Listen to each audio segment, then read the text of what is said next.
आदरणीय धर्म प्रेमी माताओं एवं बहनों, आज मैं आप लोगों को ईश्वर के महिमा में दो भक्तों की कथा सुनाने जा रहा हूँ। अगर मेरा कथा अच्छा लगे तो लाइक अवश्य कीजिए और मेरे चैनल को सब्सक्राइब अवश्य कीजिए और घंटी का बटन दबाना ना भूलें।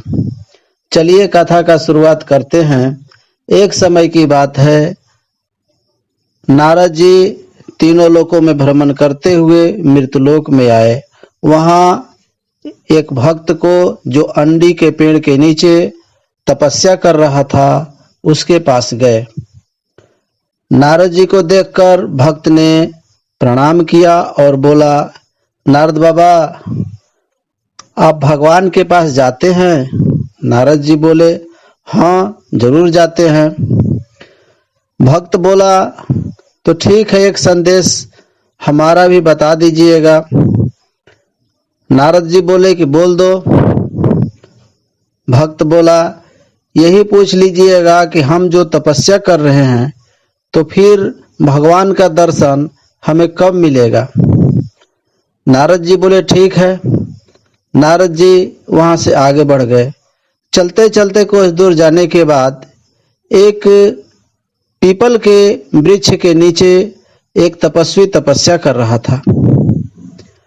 नारद जी को देखकर तपस्वी नारद जी को प्रणाम किया और बोला, हे नारद बाबा, आप क्या ईश्वर के पास जाते हैं? नारद भगवान बोले, हाँ हम तो हमेशा जाते हैं। तो भक्त बोला कि ठीक है, एक मेरा भी संदेश पहुंचा दीजिएगा।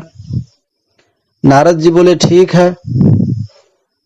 भक्त बोला कि ईश्वर से यही पूछ लीजिएगा कि हम जो तपस्या करते हैं हमसे दर्शन कब देंगे?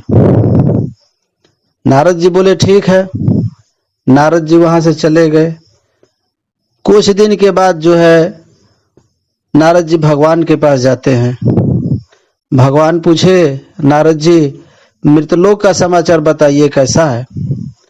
नारद जी बोले कि मृतलोक में दो तपस्वी तपस्या कर रहे हैं, एक अंडी के पेड़ के नीचे, एक पीपल के पेड़ के नीचे।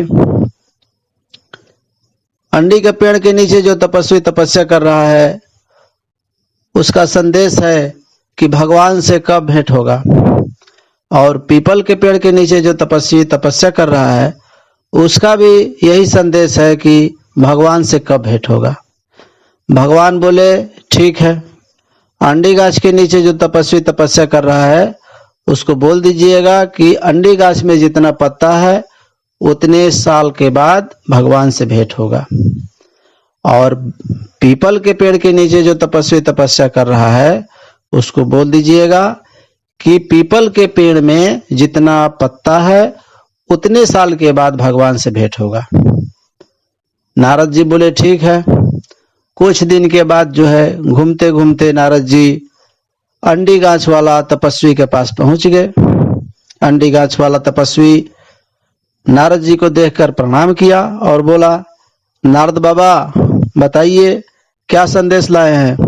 नारद जी बोले कि तुम्हारा तो यही संदेश है कि अंडे गाछ में जितना पत्ता है उतने साल के बाद भगवान से तुम्हारा भेंट होगा। अंडी गाछ वाला सिर उठाकर ऊपर देखने लगा और बोला, बाप रे बाप, इतने साल के बाद? ये हमसे नहीं होगा। अपना सामान वगैरह उठाया और घर चला गया। नारद जी सोचने लगे, अंडी गाछ में तो कम ही पत्ता था, ये तो हताशता होकर के चला गया, अब पीपल पेड़ वाला क्या होगा? नारद जी चलने लगे। चलते चलते जो है, पीपल के वृक्ष के नीचे जो तपस्वी तपस्या कर रहा था, उसके पास पहुंच गए। नारद जी को देखा तपस्वी तो उनको प्रणाम किया। प्रणाम करके बोला, नारद बाबा, बताइए क्या संदेश लाए हैं? नारद जी बोले कि देखो भाई, पीपल के वृक्ष के नीचे जितना ऊपर जितना पत्ता है उतने साल के बाद तुमसे भगवान से दर्शन होगा। तपस्वी बहुत खुश हुआ और बोला, वाह, ये क्या पता है, इससे दूसरा दूना पता अगर रहता तब भी ठीक था। भगवान तो आएंगे हमारे पास ना। और वो जो है ध्यान में लीन हो गया। भगवान तो भक्त के बस में रहते हैं, जरा भी देर नहीं किए और भगवान जो है वहां आ जाते हैं। नारद जी वहीं पर है। नारद जी बोले कि हे भगवान, आप तो बोले थे कि जितना पत्ता है उतने साल के बाद हमसे भेंट होगा।